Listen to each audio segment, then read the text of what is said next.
How to do activity in GeoGebra. Click the link.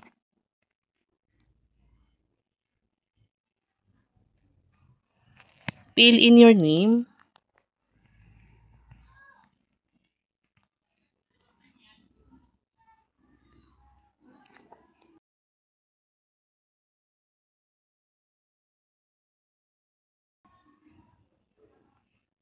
You are browsing to the applet given. Answer the given item in a space provided. Make sure that you solve first before you enter your answer. Don't forget to like, subscribe, and share Mary TV channel at youtube.com.